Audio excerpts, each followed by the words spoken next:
Distance and speed and distance conversion factor. Ito yung mga importanteng tatandaan.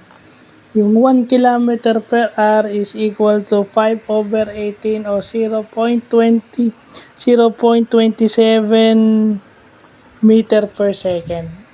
So, yung fraction form nun is 5/18 o 0.277 meter per second. Ngayon, pag meter per second naman to kilometer per hour, 18/5 o 3.6 kilometer per hour. Lagay natin.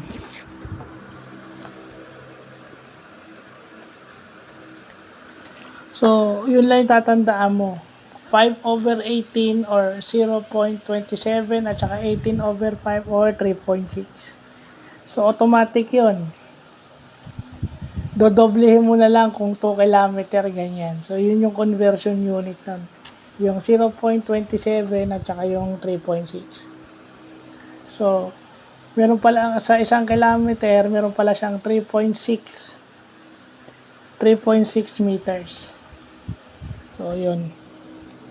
Mahaba-haba din pala. Yun na importante, no? I mean, basic knowledge yan, basic. But it's very important. Hindi lang pang quiz bee, hindi lang pang academic, hindi lang pang engineering. Life essentials. Lalo na pang nagta-travel ka. Life essentials din yan. Kumbaga sa sinasabi nga nilang life hack. So, yun lang po.